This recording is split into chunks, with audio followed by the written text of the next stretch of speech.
Hey guys, tonight we begin with the scandalous life and deeply confusing decisions of Fredegund of Neustria, a woman who could have starred in a medieval soap opera. So before you get comfortable, take a moment to like the video and subscribe, but only if you genuinely enjoy what I do here. And let me know in the comments where you're tuning in from and what time it is. It's always fascinating to see who's joining us from around the world. Now, dim the lights, maybe turn on a fan for that soft background hum, and let's ease into tonight's journey together. Before she was a queen, Fredegund was what polite chroniclers call a maidservant, and what impolite chroniclers probably called a walking HR violation. She worked in the service of Queen Ordovera, wife of King Chilperic I, a man whose idea of marital fidelity was, what if I didn't? Somehow, between folding linens and managing court gossip, Fredegund managed to seduce the king. Was it charm? Was it strategy? Was it simply that Chilperic had the self-control of a wet sponge? We may never know. But what we do know is that shortly after Fredegund appeared, Ordovera disappeared. Literally. She was forced into a convent, which, in the 6th century, was one robe short of a prison sentence. Fredegund took her place in the royal bed, and soon enough, the royal throne. It was a meteoric rise from broom closet to palace suite, and in classic Fredegund fashion, it involved as little mercy as possible. This wasn't a romantic tale of a servant girl finding true love. This was Game of Thrones meets House of Gucci, but with more fleas. Fredegund wasn't just ambitious, she was surgical. Every obstacle between her and power was eliminated. Quietly, efficiently, and sometimes with poison. Even other wives didn't stand a chance. When Chilperic later married a Visigothic princess named Galswintha, yes, that was her real name, no vowels were harmed, she was soon found dead, strangled in her own bed, allegedly by someone who definitely wasn't Fredegund, but might have worn her perfume. By this point, Fredegund had become more than just a royal consort. She was the architect of her own rise, a woman playing chess while everyone else was still poking at the board with spoons. You'd think after marrying into the Merovingian dynasty and eliminating her royal competition, Fredegund might take a break, maybe enjoy some embroidery or mild tax reform. But no, Fredegund saw peace the way a cat sees a glass on the edge of a table. A challenge. Enter Galswintha, the poor Visigoth princess who thought she was marrying into royalty, only to realise too late she'd actually joined an underground murder club with matching crowns. Galswintha was queen number... well, it doesn't really matter. What matters is she made the rookie mistake of asking for dignity and loyalty in her marriage. Chilperic was confused by both terms. When Galswintha expressed her displeasure at Fredegund, still lurking around like an ex who didn't understand boundaries, she was found dead, strangled, in bed. The kind of tragic accident that tends to happen when your rival used to be a servant and still remembers how to slip poison into your linen spray. Chroniclers at the time didn't directly point fingers, because they enjoyed living, but they did raise some medieval eyebrows. Which is impressive, considering most of them had lice and quills for pens. Chilperic, always a man of depth, shallow puddle depth, but still, shrugged and married Fredegund. Nothing says soulmate like cleaning up a suspicious murder scene together. To the outside world, this looked like a messy royal scandal. To Fredegund, it was Thursday. And let's not forget the bigger picture here. Fredegund wasn't just removing obstacles. She was consolidating power. Every woman who died, every rival who vanished, was one less person threatening her son's inheritance, or her own grip on court politics. She played long games, and by long, we mean blood-soaked. The court of Neustria had more intrigue than a soap opera written by Machiavelli on a bender. And Chilperic? He didn't mind. Maybe because he genuinely didn't notice. Or maybe because he assumed women just died when they complained too much. Hard to say. 6th century kings were not exactly known for their pattern recognition. Brunhild was not the sort to let things go, especially not strangled sisters, poisoned marriages, or Fredegund's smug little face. She married Chilperic's brother, King Sigibert of Austrasia, and proceeded to launch one of the pettiest, bloodiest rivalries in early medieval history. Think Real Housewives of the Merovingian court, but with more assassinations and fewer hair extensions. Fredegund, naturally, responded like any rational person would. She sent hired thugs to murder Sigibert. Not just once, multiple times. Eventually, one of them succeeded. Sigibert was stabbed to death during a negotiation, which in 6th century Gaul translated to political compromise.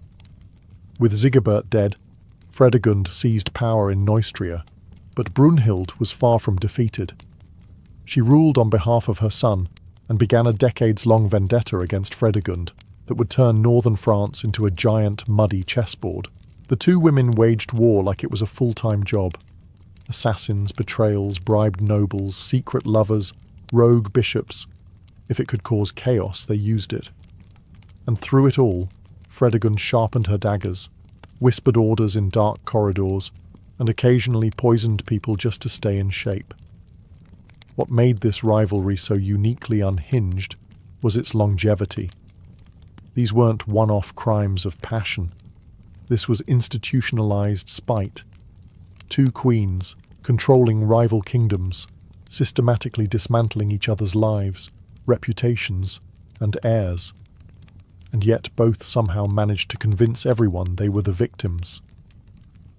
Fredegund would accuse Brunhild of everything from murder to sorcery, while Brunhild accused Fredegund of, well, murder and sorcery. For once, they were both kind of right. If you ever feel your family is dysfunctional, just remember, Fredegund and Brunhild turned an entire generation of Merovingian politics into a revenge saga so complex, even the monks chronicling it had to pause and ask, wait, who's dead this week? So Fredegund became queen. But did she rest? No. Did she rule wisely and foster peace? Also no. Instead, she took one look at her royal court, saw her late husband's surviving children, her stepsons, and thought, you know what would really spice things up? Now history is murky here, because chroniclers weren't exactly writing with 4K clarity. But rumours abound, whispered suggestions that Fredegund didn't just tolerate her stepsons, she favoured them, biblically, and not in the bake them cookies kind of way, more like have them assassinated unless they flirt back sort of way. You know, typical stepmom things. Fredegund's relationship with her stepsons blurred every boundary you'd want to keep unblurred in a royal household. Some accounts suggest she tried to seduce at least one of them. Others imply more. Of course, in Merovingian politics, seduction was often just another weapon in the royal toolkit, somewhere between poison and bribes. This was a woman who viewed incestuous overtones not as a red flag, but as a political strategy. And if things got complicated, that's what daggers were for. One poor stepson, Clovis, was found dead under mysterious circumstances. Another, Merovesh, made the mistake of defying her. He ended up tonsured and locked in a monastery, the medieval equivalent of being ghosted and shipped to Siberia. Fredegund wasn't the warm and nurturing type. She was the type to tuck you in at night and then frame you for treason by morning. Her maternal instincts were, shall we say, weaponized. Now let's be fair. Fredegund didn't invent the chaos. She just embraced it with the enthusiasm of a bored cat discovering a full shelf of breakable things. The Merovingians were already a mess. She just added poison, daggers, and questionable family dinners into the mix. She ruled her court like a spider, always weaving, always waiting, always one scandal away from another mysterious disappearance. And the worst part? She was just getting started. Now, ruling a kingdom in the 6th century was already a logistical nightmare. Roads full of bandits, crops that failed just for fun, and nobles with loyalty as stable as a goat on stilts. But try doing it while juggling a royal family, where every second person is either a cousin or a sworn enemy, and occasionally both. Fredegund, ever the multitasker, found herself in a delicate situation. Her husband, King Chilperic, was dead, finally, said most of his surviving relatives. That left their young son, Clothar, as heir to the throne. Just one problem. Fredegund had more enemies than allies, and her son was barely old enough to hold a sword, let alone swing it. So naturally, Fredegund did what any protective mother would do. She crushed rebellions, bribed officials, and casually murdered anyone who looked at her child sideways. You know, standard parenting. But raising a boy king in a viper pit wasn't enough drama for our dear queen. She also had to contend with other children, specifically Chilperic's sons from previous marriages. You know, the ones she may or may not have seduced, manipulated, imprisoned or exiled, depending on the weather. Each of these surviving stepsons had a decent claim to the throne and an even stronger motive to accidentally fall on Fredegund's dagger. And yet, somehow, she outmaneuvered them all, like a medieval chess master whose queen piece was dipped in poison. And then there were the bastards. Oh yes, plenty of them. Some legitimate enough to stir trouble. Others, merely useful rumours. Fredegund knew how to weaponize gossip. If a noblewoman had an illegitimate child, Fredegund might whisper that it was her child. If someone claimed royal blood, Fredegund might suggest they got it by accident, or by night visit. Either way, reputations fell like dominoes, and Fredegund remained upright. And smirking. She wasn't just fighting for a throne. She was fighting to be remembered, or feared, or preferably both. And while her tactics weren't subtle, they were effective. Like using a sledgehammer to swat a fly, then framing the fly for breaking your furniture. Clothar would grow up in this royal blender, sipping milk while his mother arranged yet another suspicious funeral. And he'd learn one thing early. Never turn your back on Fredegund, especially if you're family. By now, Fredegund had achieved what most royal schemers could only dream of.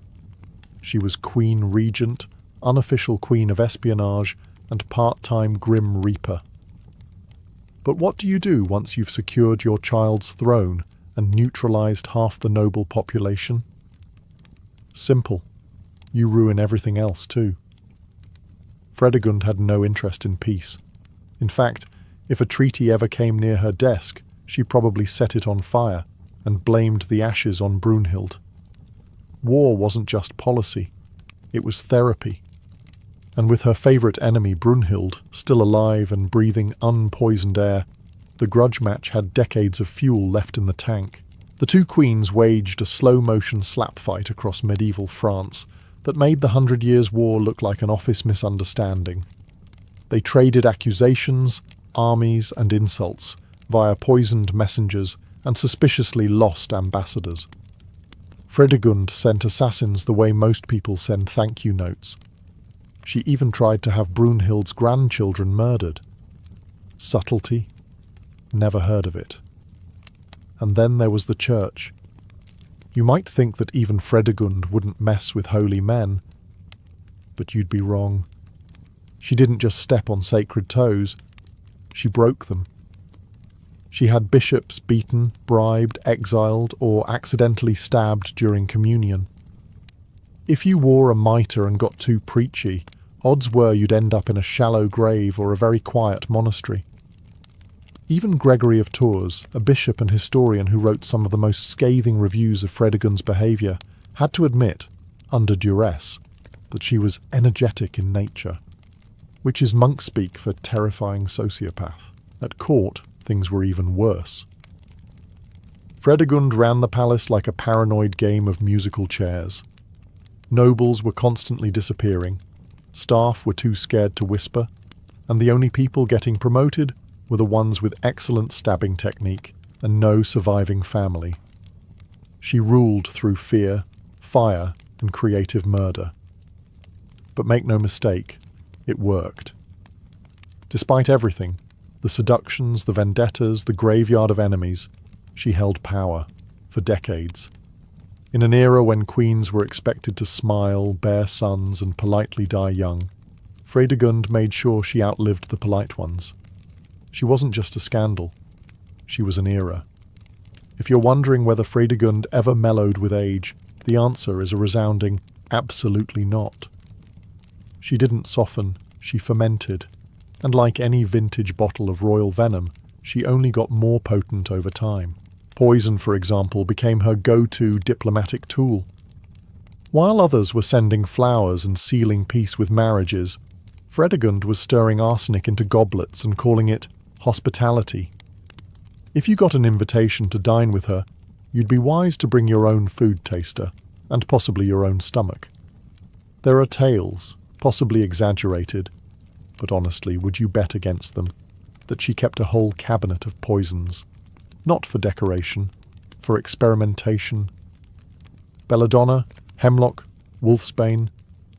Fredegund was less queen and more gothic apothecary with a revenge kink. And she didn't reserve her talents for nobles or enemies. Servants, courtiers, and the occasional clergy member all found themselves mysteriously ill after incurring her displeasure.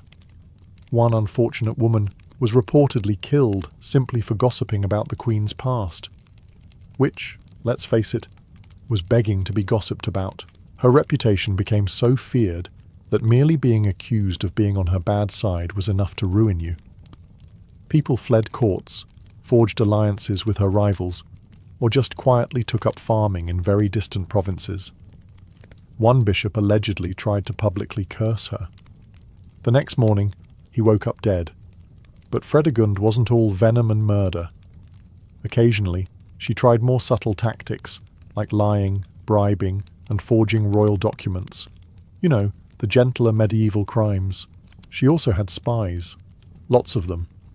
If you dropped a critical comment in the bathhouse, it would somehow end up in a royal edict 3 days later, with your name spelled very correctly. It's hard to overstate how thoroughly Fredegund mastered the art of fear. She made Machiavelli look like a motivational speaker. Her enemies were many, her friends few, and mostly terrified. But the most astonishing thing, she was still alive. In a world where murder was a favourite pastime, and royal women were conveniently removed, Fredegund survived everything thrown at her, including the consequences of her own terrible decisions. By this point in Fredegund's story, one might ask, did she ever run out of people to kill? The answer, charmingly, is no. Much like a medieval hydra with impeccable aim, for every rival she eliminated, 2 more popped up, usually with better armour and worse attitudes. Take the church, for example. Fredegund had a complicated relationship with the clergy, meaning she alternated between bribing them and stabbing them, depending on the mood. One poor soul, Praetextatus, Bishop of Rouen, made the fatal mistake of trying to remind the Queen that murder was, technically, frowned upon in Christian doctrine. Big mistake. Fredegund had him arrested, tortured, and exiled. When he returned years later, older, wiser, and slightly singed, she welcomed him back with open arms and a dagger. The bishop collapsed mid-sermon, and rumours quickly swirled that his communion wine had tasted oddly metallic.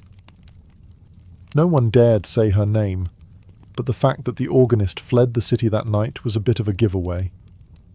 Fredegund's brand of justice wasn't blind, it just didn't bother with trials. And then there were her diplomatic negotiations. Diplomatic here meaning she sent gifts laced with poison, and followed up with an assassin, just in case. To Fredegund, every gift basket was a potential murder weapon. Imagine trying to thank her for a holiday goose while checking it for hemlock. Merry Christmas, now check your spleen. Foreign ambassadors either left her court in terror or didn't leave at all. Some were never seen again. One envoy, after a particularly tense visit, allegedly converted to monastic life and refused to speak above a whisper for the rest of his days. Even her own allies weren't safe. If you were too powerful, too ambitious, or too attractive in candlelight, Fredegund saw you as a liability. Her rule was one long paranoid opera. Everyone wore masks. Some of them just happened to be death shrouds. In the rare moments she wasn't assassinating bishops or blackmailing nobles, she managed to run Neustria with shocking efficiency. Grain got delivered. Roads were safe-ish. Bandits mysteriously disappeared, presumably after trying to rob someone who turned out to be Fredegund in disguise. At this point, the kingdom didn't ask how she kept things running. They just prayed she wouldn't run them over next. While Fredegund's kill count was impressive, so too was her flair for inappropriate relationships. One particularly persistent rumour, repeated in whispers at court and by more than one suspicious scribe, claimed that she seduced not one, but multiple of her late husband's sons, as in her stepsons. You know, the ones who should have been calling her mother instead of milady. Please stop that. Now, before we take this rumour as gospel, let's remember we're talking about medieval chroniclers, men who believed thunder was divine punishment, and women who read books were witches. So grain of salt, sure. But the number of chroniclers who all independently raise an eyebrow at Fredegund's maternal boundaries makes you think twice. Whether or not she actually bedded her stepsons, it's undeniable that some of them turned up mysteriously dead, banished, or suddenly joined a monastery right after crossing her. And those who stuck around?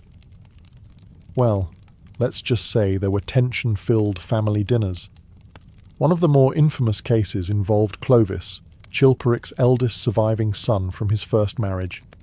He was a natural heir, well-liked, and not coincidentally, dead within months of Fredegund securing her position. Cause of death? Unclear. The medieval version of he slipped on a sword several times. Another stepson, Merovech, actually tried to rebel, perhaps suspecting that accidental poisoning was next on his calendar. Fredegund dealt with that the way she always did: manipulation, imprisonment, and maybe a bit of seduction. Again, historians argue. But if your entire royal family starts dying and everyone's writing about your weirdly close relationship with your husband's kids, you don't get the benefit of the doubt. Regardless of whether Fredegund's taste in men skewed dangerously close to family, the rumours stuck.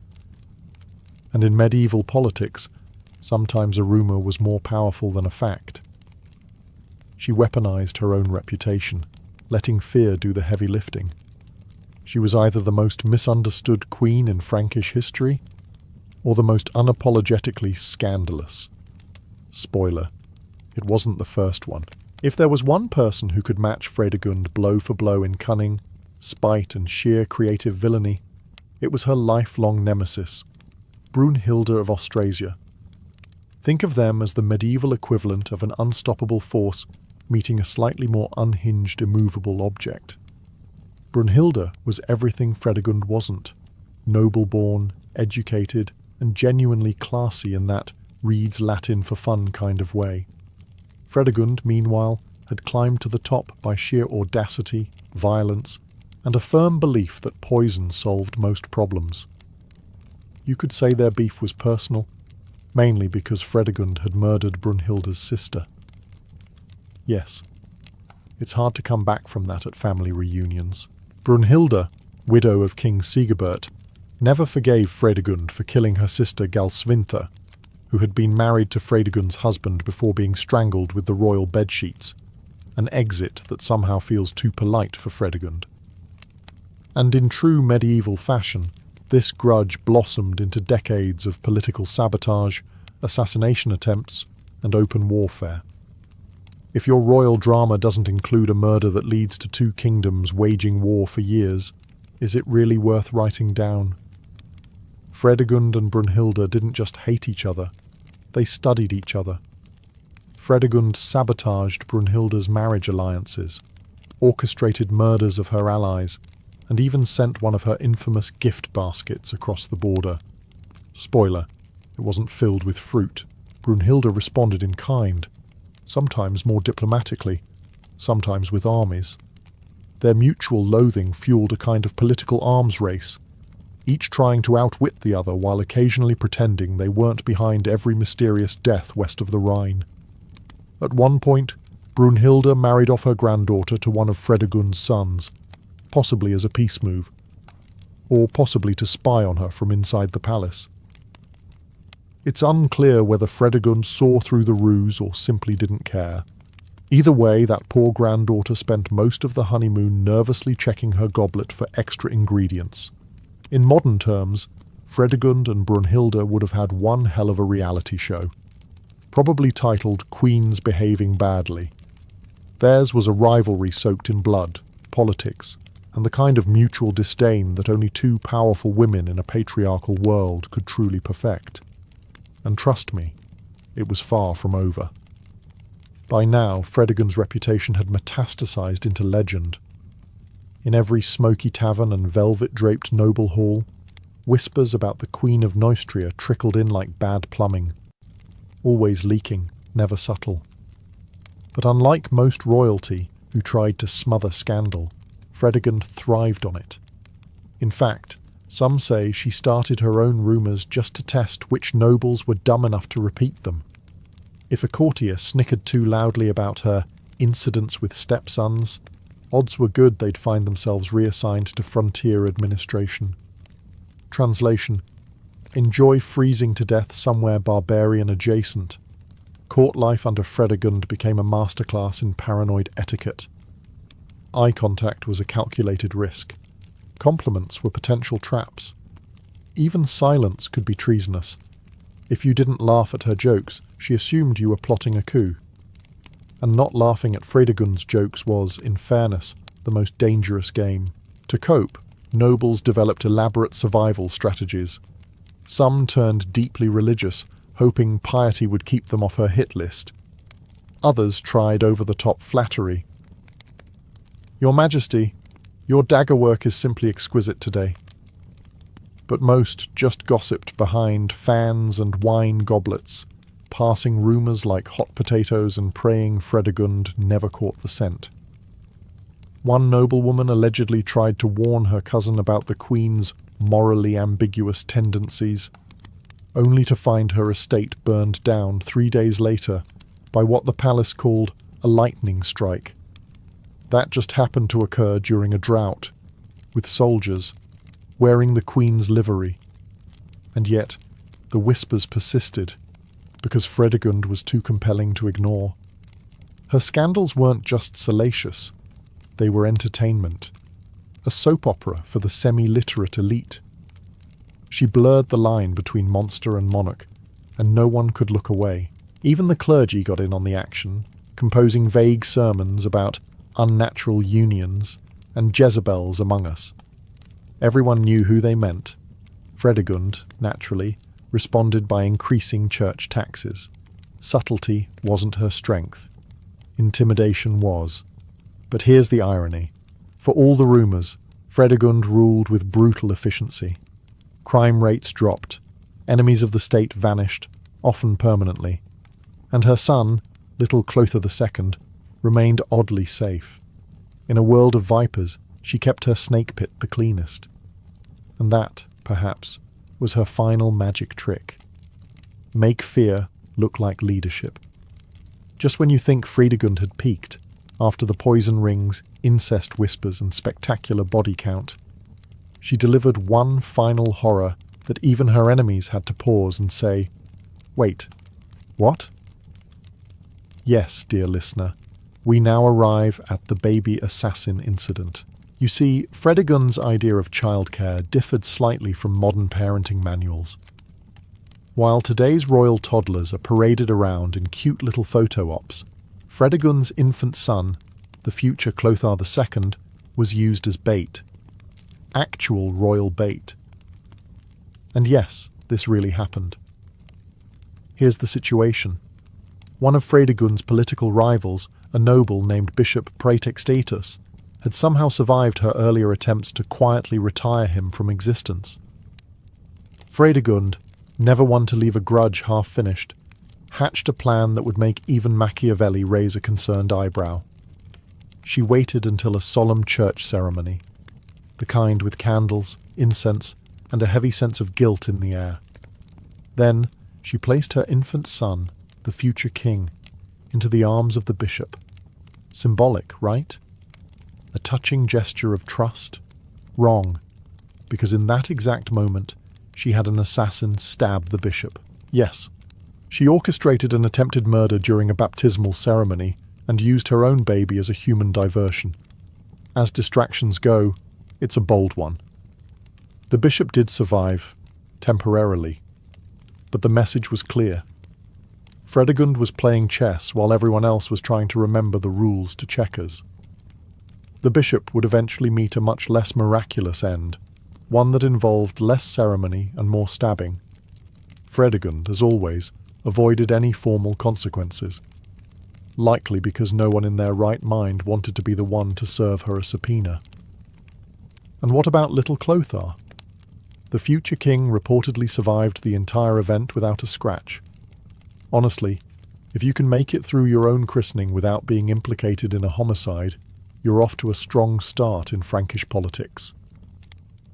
This incident, bizarre, brutal, and almost operatic in its absurdity, became a perfect metaphor for Fredegund's rule, sacrilege wrapped in silk and power disguised as piety. By the late 580s, Fredegund's list of enemies had grown so long it probably needed its own royal scribe. But one name still lingered at the top of her to do something about list. Her husband, King Chilperic I. Now, to be clear, Chilperic was no innocent choir boy caught in the Queen's Gothic whirlwind. This was a man so disliked that some chroniclers referred to him as the Nero and Herod of his time. That's the medieval historian's way of saying, not the vibe. He had feuded with his brothers, mistreated his wives, Fredegund included, especially before she became indispensable, and ruled with the warmth of a refrigerator in Lent. Still, they made quite the pair. She with her daggers and poison, he with his paranoia and royal tantrums. A match made in medieval therapy, if such a thing had existed. Then came September 584. Chilperic was stabbed, multiple times, in his hunting lodge. No witnesses, no warning, just the King of Neustria turning into royal Swiss cheese before he could even remove his boots. The suspect list included every noble with a pulse, most of the palace staff, a few disgruntled bishops, and, you guessed it, Fredegund. But here's where it gets juicy. Fredegund was with him that day, and unlike the usual string of dead husbands, servants, or stepsons who accidentally tripped into daggers, she somehow survived the assassination attempt untouched. Convenient? Yes. Coincidental? Please. Some claimed she orchestrated it all, that she'd grown tired of sharing power, or simply preferred ruling alone with a glass of wine and fewer interruptions. Others argued Chilperic had just made too many enemies, and Fredegund merely benefited from excellent timing. Regardless of who wielded the knife, she didn't waste time mourning. Within hours, she'd barricaded herself in the palace treasury with her son Clothar, baby bait, remember him, and the royal gold. In medieval crisis management terms, this was basically a power move worthy of a mic drop. Then she did what Fredegund always did. She took control, declared her infant son king, assumed the regency, ordered a few more executions for good measure, business as usual. And just like that, Fredegund was a widow, and more powerful than ever. All it took was a little blood on the floor and no witnesses. With Chilperic safely 6 feet under, or possibly just in several small bags given the stabbing, Fredegund wasn't just grieving, she was strategizing. And let's be honest, her mourning period was probably shorter than the time it took to refill her wine goblet. Now the sole regent of Neustria, Fredegund had one job: keep her son, Clothar II, alive long enough to inherit the throne. a reasonable task for most mothers. But in Frankish royal politics, that meant surviving assassination attempts, coups, betrayals, and at least 3 bishops muttering curses under their breath. So what did Fredegund do? She turned into a one-woman state apparatus. First, she ramped up surveillance in the court. Spies were everywhere. The man serving your wine? Spy. The woman lighting your candles? Spy. The chicken on your plate? Spy, probably. No one trusted anyone, and somehow, Fredegund knew everything.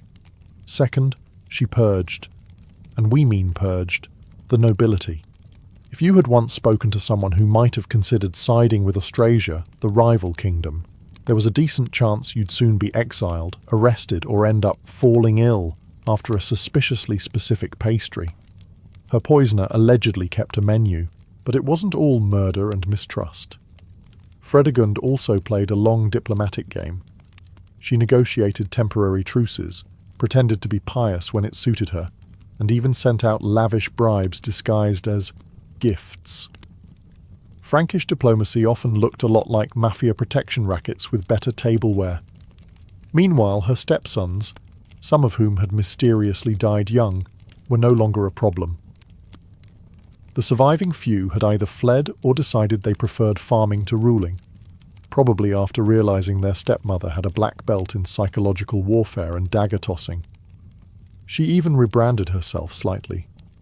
Less seductress, more protective lioness of the realm. Though she still occasionally executed people for looking at her weird, it now came across as maternal overprotectiveness. Fredegund, to everyone's reluctant amazement, was actually good at ruling. Tyrannical. Absolutely. Bloodthirsty. Without a doubt. But efficient. And in the messy world of Merovingian politics, that counted for something. After all, what's a few executions when you're keeping the realm stable? Fredegund died in 597 CE, probably in bed, which is frankly disappointing, considering the long list of people she ensured didn't have that privilege. There were no fiery uprisings, no final battles, no dramatic downfall from a palace window while clutching a dagger. Instead, she died like a proper royal. Warm sheets, cushioned headrest, and probably one last smug smile on her lips. And what did she leave behind?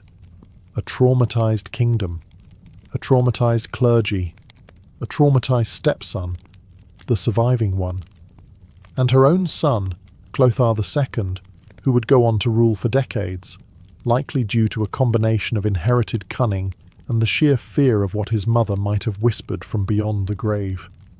Despite everything, Fredegund's legacy stuck. Historians didn't know whether to classify her as a monarch, a warlord, a serial killer, or just that woman you don't make eye contact with at court feasts. Gregory of Tours, her contemporary chronicler, despised her so much he essentially turned his history of the Franks into a passive-aggressive diary entry every time she was mentioned. But even he couldn't deny that Fredegund won. Her enemies? Dead. Her rivals? Outplayed. Her child? On the throne. Her legacy? A cautionary tale for every noblewoman who thought politics wasn't ladylike. She had no grand philosophy, no book of wisdom, no moral code. What she had was results. And yet, Fredegund never truly got the royal PR glow-up that other medieval queens managed. There are no statues, no glowing epics, no stained glass tributes. The closest thing she has to a memorial is a sort of collective historical shudder. But maybe that's exactly how she wanted it, because while Fredegund didn't die with sainthood or public adoration, she died with control. Control over her son's future, over her enemies' graves, and over a century's worth of scandal and myth that still carries her name today. And perhaps, just perhaps, in the final moments of her life, she looked at her hand, not holding a dagger for once, and thought, well, that went exactly as planned. For the Romans, wine was never just about quenching thirst. It was a mirror of power, wit, and social standing. At the grand banquets of senators and emperors, wine flowed like a river, and the way a man held his cup could speak louder than the words tumbling from his mouth. To refuse wine might mark you as aloof, weak, or worse, un-Roman. To drink too much, however, could turn you into a laughingstock, remembered not for your eloquence but for the way you toppled off your couch into the mosaic floor. The Romans inherited much of their drinking culture from the Greeks, but they added their own flair for competition. Where the Greeks emphasized moderation, the Romans leaned toward display. Who could outlast the others? Who could spin drunkenness into poetry? Who could weave clever insults while still keeping the cup steady? At these gatherings, wine wasn't only for pleasure. It was for proving yourself. At the heart of these contests lay a paradox.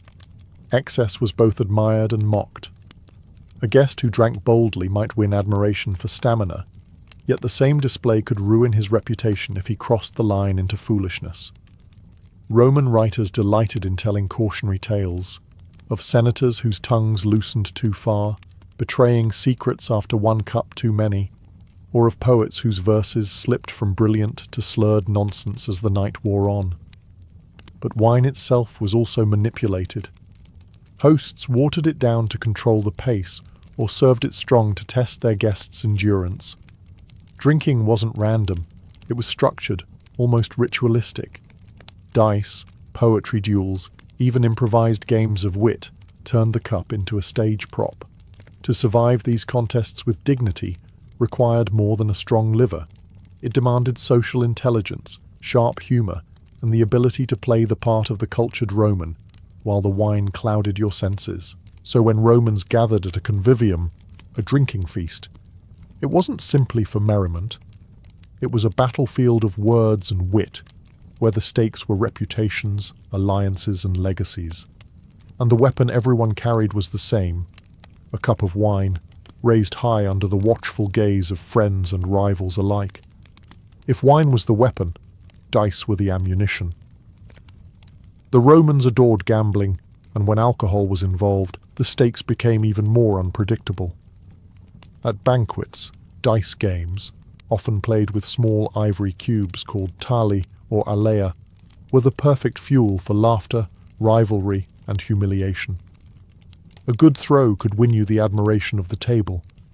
A bad one, however, might strip you of your dignity as quickly as it emptied your purse. One of the most popular games was the alea, where players cast dice into a bowl and wagered on results. Unlike modern dice, Roman tali had 4 marked sides, each carrying its own value. The most coveted throw was called the Venus, a roll where all 4 dice landed on different numbers. It symbolized luck, beauty, and divine favor, a perfect excuse to raise your cup and demand another round of wine from your fellow players. At the other end was the dreaded dog throw, a miserable result that invited laughter, jeers, and sometimes a penalty sip, or an entire drained cup. But gambling was not just about luck. Strategy and bluffing played their part, especially once the wine began to loosen tongues. Some Romans prided themselves on their ability to read opponents, while others relied on sheer bravado, swearing that Fortuna, the goddess of chance, was on their side. Inevitably, the losers ended up red-faced, not only from the wine, but from the ridicule heaped upon them. The atmosphere during these contests could turn intense. Coins, jewelry, or even favors were staked recklessly as the night deepened. A senator might wager a fortune for the thrill of besting his rival in front of the entire room. For soldiers, dice games became a rougher version of camaraderie, a way to test one another's grit under the haze of alcohol. Yet the dice table was dangerous territory. A man too consumed by gambling risked being labelled weak or dishonourable. Writers like Cicero warned against the addiction of dice, mocking those who squandered reputations over a game. Still, at drinking feasts, fortune's rattle was irresistible. With each throw, guests laughed, cursed, or demanded another pour of wine, turning chance into both entertainment and ruin. For the Romans, drinking was not just about staggering bravado or gambling away a fortune. It was also about sharpening the tongue. At convivium banquets, once the wine began to flow and inhibitions faded, the contests of wit began. Poetry duels were among the most celebrated of these games, transforming the dining couch into a battlefield where words, not swords, were the chosen weapon. The rules were deceptively simple. A guest might recite a line of verse, and the next was expected to respond with one of their own, often improvised, often biting. Sometimes the challenge was to continue a theme: love, war, or the gods. Other times it was an opportunity for ridicule, with clever barbs aimed at rivals across the table. The quicker the tongue, the greater the applause. The slower, or worse, the incoherent, the louder the laughter. Wine loosened the mind, but it also betrayed it, turning the polished rhetoric of sober men into stammering nonsense. These contests could elevate reputations. A sharp, clever verse could win admiration and place a guest at the centre of attention, his cup refilled in celebration of his wit. Roman poets like Catullus and Martial made careers out of such sharp-edged banter, their works filled with the kind of stinging humour that once lit up banquet halls. A successful quip or cutting couplet could make the difference between being remembered as the star of the evening or the butt of its jokes. But the duels were not without risk. Words had weight in Rome, and satire was a dangerous blade to wield. An insult too sharp might cut too deeply, especially if directed at a powerful man. There are tales of drunken banter leading to lifelong grudges, with verses composed at a feast later resurfacing in political vendettas. A misplaced joke about someone's lineage, wealth, or military record could have consequences that stretched far beyond the wine-soaked evening. Still, the Romans thrived on this edge. To them, wit was a mark of cultivation, and the convivium was both stage and audience. In the dim glow of lamplight, as cups clinked and dice rattled in the background, poets and amateurs alike sparred with words, seeking not just victory, but immortality in memory. For in Rome, to drink well was to speak well, and to speak well was to rule the table. Roman drinking games were never just about winning. They were equally about the humiliation of losing. At a convivium, penalties were what kept the wine flowing and the laughter sharp, turning every game into a spectacle of dignity lost and reputations toyed with. The rules were cruelly simple. If you failed, you drank. If you faltered, you performed. And sometimes the punishment was more entertaining than the game itself. One of the most common forfeits was the penalty cup. A loser in dice, poetry, or any other contest might be forced to drain an enormous goblet of wine in a single breath. For seasoned drinkers, this was a badge of honour. For weaker guests, it was a fast road to ridicule as they coughed, spluttered, or passed out spectacularly on the mosaic floor. Laughter always followed, but the memory could cling long after the feast had ended. Others took the form of performance punishments. A guest who lost might be ordered to sing a song, recite embarrassing lines of verse, or dance foolishly for the amusement of the company. In a society where dignity and self-control were prized, being reduced to drunken clownery was the sharpest cut. Roman satire often delighted in these humiliations, painting vivid portraits of nobles forced to caper about while their peers jeered. At times, the punishments grew harsher. Some feasts required losers to kiss whoever the winner chose, regardless of gender or status, an act designed to provoke laughter or discomfort. Others demanded that the loser strip to the waist or crawl beneath the dining couches, barking like a dog or bleating like a goat. The more absurd the penalty, the more delighted the audience. Excess was the point, and the greater the degradation, the louder the cheer. But there was danger too. A man humiliated too deeply might leave with his pride wounded, turning a night of fun into a seed of resentment. Roman authors recorded more than one feud that began over a harmless drinking game, where the insult of a forfeit hardened into political or personal enmity. Still, The thrill was irresistible.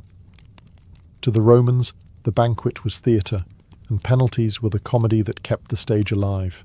Thus, every game was more than a contest of skill. It was a gamble with dignity.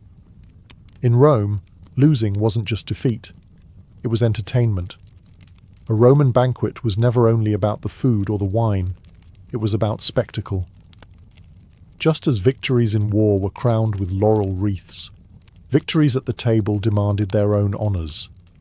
During drinking games, winners were often awarded garlands or crowns made of ivy, roses or myrtle, their fragrant loops perched crookedly on sweat-dampened foreheads. To wear such a crown was a mark of triumph, a playful echo of the triumphal processions that paraded generals through Rome's streets. Yet these crowns were more than decoration. They carried symbolic weight. Ivy was sacred to Bacchus, the god of wine, so a victor garlanded in ivy seemed touched by the god himself, chosen to revel without limit. Roses, by contrast, whispered of secrecy. The famous phrase, sub rosa, under the rose, signified that what happened at the feast was not to be spoken of beyond it. In this way, the crown was not just an ornament, but a declaration. Here, within these walls, excess was sanctioned. The rituals didn't end with crowning. Winners were often toasted in rounds of song, with the rest of the company raising cups in their honour. In some games, the victor was given the privilege of commanding others, choosing the next opponent, assigning penalties, or even demanding that rivals drink until they collapsed. A clever man could use this role to elevate himself, binding allies and humiliating enemies, all under the guise of a game. The loser's role, meanwhile, was a mirror opposite. While the crowned victor basked in applause, the loser was expected to accept his fate with grace, or risk ridicule for lacking Roman gravitas. Some banquets even turned the ritual into farce, crowning the most pitiful drunkard as the king of fools, a parody of triumph that mocked weakness rather than celebrating strength. These rituals mattered because they blurred the lines between jest and power. At the convivium, the crown of roses or ivy might last only until dawn, but the memory of who wore it lingered. A well-timed victory, paired with wit and charm, could enhance a reputation. A poorly handled loss could stain it. Thus, every wreath, every toast, and every ritual carried meaning beyond the moment. Drinking crowns turned wine-soaked games into something larger, a parody of Rome itself, where glory and humiliation always walked hand in hand. No Roman drinking feast was ever silent. Alongside the clinking of cups and the rattle of dice came the pulse of music. Flute players, lyre strummers and singers were hired to accompany the banquets, their melodies weaving through the smoke and chatter. Yet music was rarely background noise. It was part of the game itself. A clever host might challenge his guests to improvise verses to the tune, or force a loser to take up an instrument and perform, often badly, while the room howled with laughter. Mockery was as essential as the wine. Romans delighted in using performance as punishment, and nothing deflated a man's dignity faster than being forced to sing off-key or stumble through a bawdy dance. The line between entertainment and humiliation blurred constantly.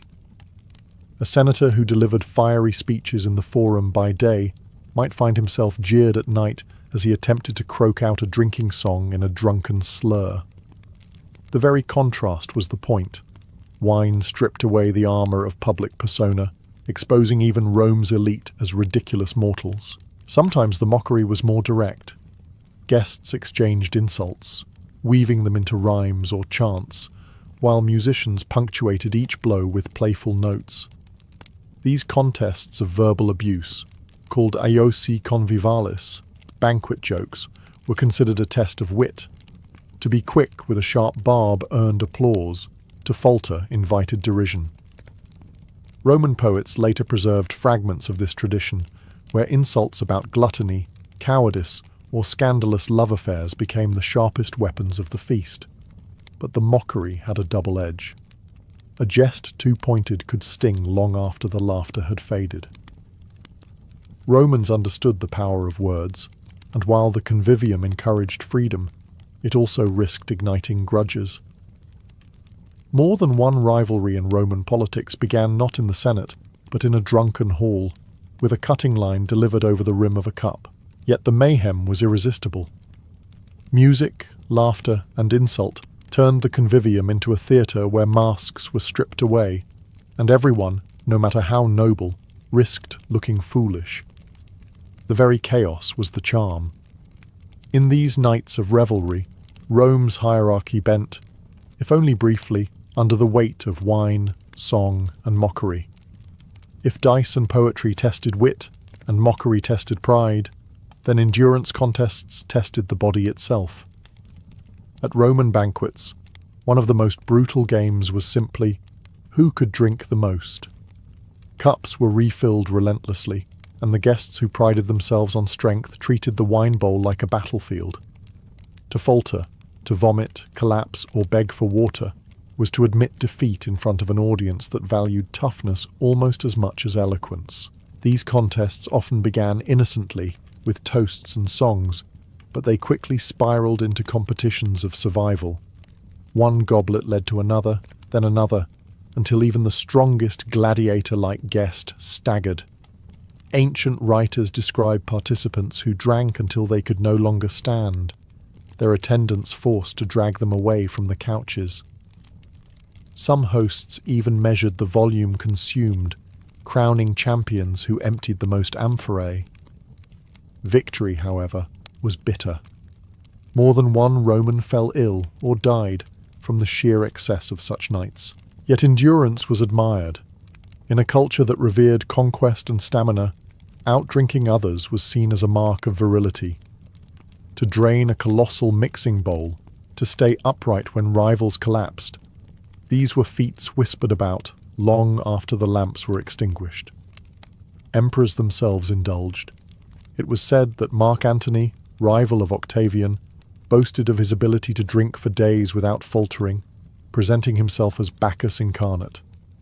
Such claims were not merely about pleasure.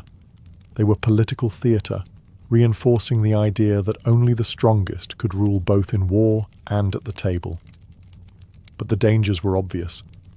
Excessive drinking could ruin a reputation as swiftly as it built one. The satirists mocked those who mistook gluttony for bravery, describing senators who staggered into the forum still reeking of last night's feast, or generals who weakened their own bodies before campaigns. The balance between admired excess and shameful disgrace was razor-thin. Still, Romans craved the spectacle. Watching rivals collapse one by one while another soldiered on was as thrilling as a gladiatorial match, only fought with wine instead of swords. These endurance contests turned the convivium into an arena, where the last man standing was crowned not only drunk, but victorious. As the night wore on and cups piled high, Romans often shifted from games of chance and endurance to a different kind of sport: storytelling. The convivium became a stage where guests competed not just in drinking, but in weaving tales, jokes, and biting satire.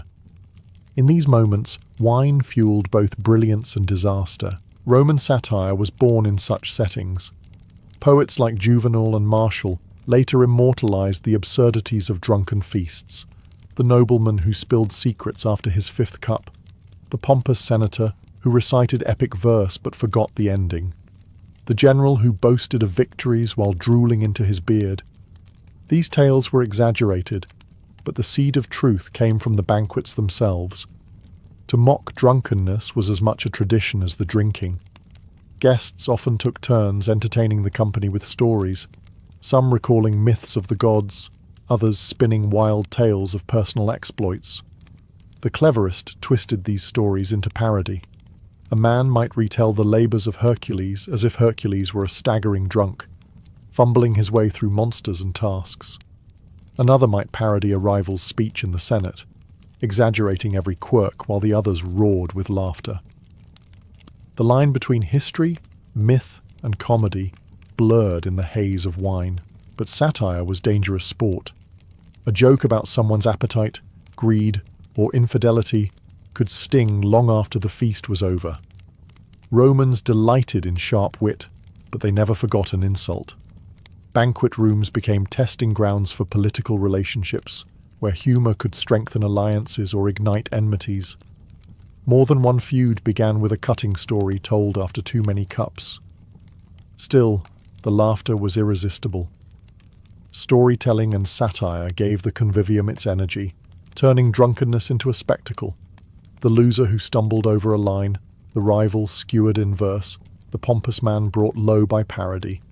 All became part of the shared memory of the night, and those memories lasted. Even years later, a man's reputation could be shaped by a single evening, remembered not for his speeches in the forum or his bravery in war, but for the time he sang off-key or was mocked in verse at a convivium. For the Romans, this was the true chaos of wine, not just the physical toll of excess, but the way a single drunken moment could echo into legacy. By the time the lamps burned low and the musicians packed away their lyres, what remained after a Roman drinking feast was more than a room full of empty cups. These gatherings revealed the very contradictions of Roman life. To drink was to live between two extremes, the pursuit of glory and the risk of disgrace. The games reflected this perfectly, each contest a stage where reputations could rise as quickly as they could fall. For Romans, wine was never simply indulgence. It was theatre, politics, and philosophy mixed together in the bowl. A man's ability to outdrink rivals proved stamina. His skill with dice showed fortune's favour. His sharp tongue in verse displayed intellect. To fail in these contests was to reveal weakness, and weakness in Rome was unforgivable. Yet even in failure there was comedy, and Romans relished the spectacle of watching senators, soldiers, and scholars alike reduced to the same level by Bacchus's power. The convivium, then, was more than a feast. It was a mirror of society. Hierarchies bent beneath the weight of wine. A slave might mock his master through a clever jest. A poet might shame a senator with a cutting line, and a soldier might rise above nobles by sheer endurance at the cup. These moments were fleeting, but they gave a glimpse of a Rome where wit, humour, and chance briefly reigned over rank.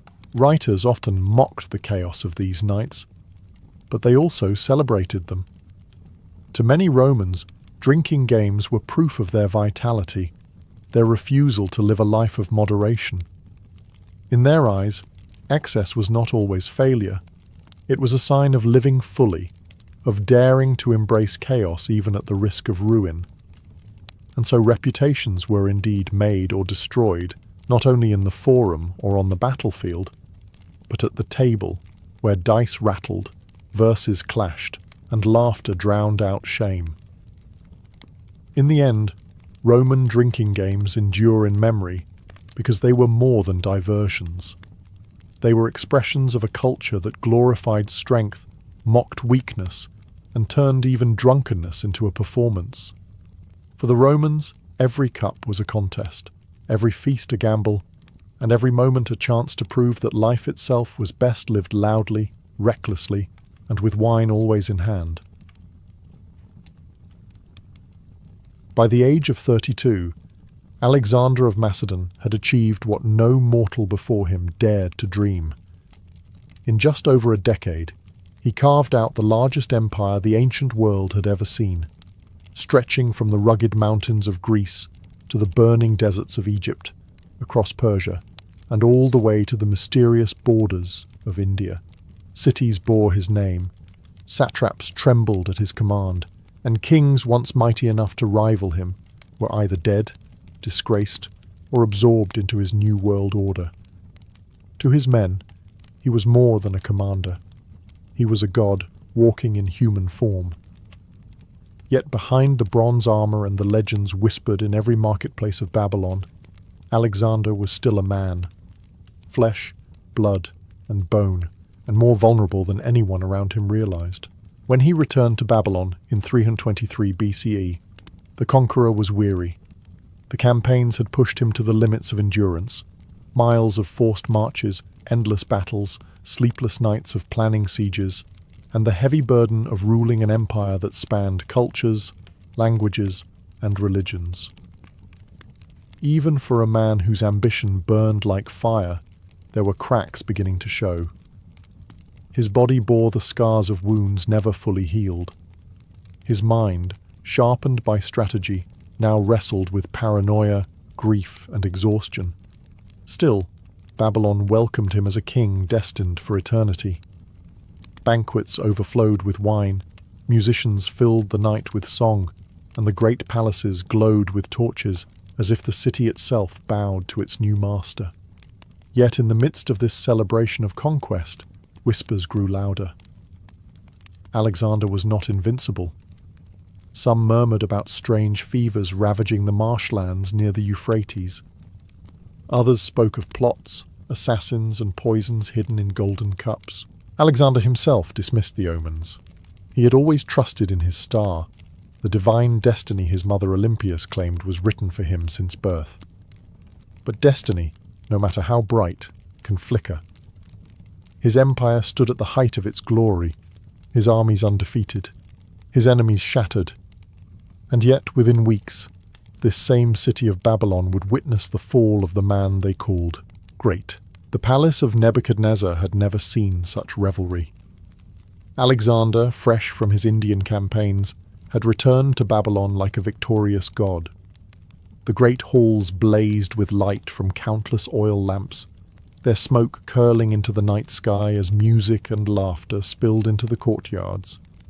Golden goblets brimmed with wine, and tables sagged under the weight of roasted meats, honeyed pastries, and fruits imported from the farthest corners of the empire. To his generals and companions, it was more than a feast. It was a proclamation. Alexander's star was still ascending, and Babylon was to be the heart of a new world empire. Yet amid the splendor, there were shadows. The Macedonian elite, hardened veterans of a dozen campaigns, drank deep but whispered still deeper. Many had grown restless with endless wars. Some wanted to return home, to see the hills of Macedon again. Others feared Alexander's growing vision of unity between Greeks and Persians, a vision that unsettled those who still viewed themselves as conquerors, not equals.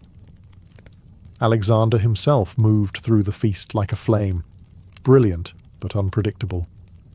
His moods shifted with the wine, at times affectionate, draping arms around comrades and boasting of future conquests. Arabia, perhaps even the western seas. At other times he brooded, eyes flashing with suspicion at those who muttered too long in corners. Memories of past conspiracies haunted him.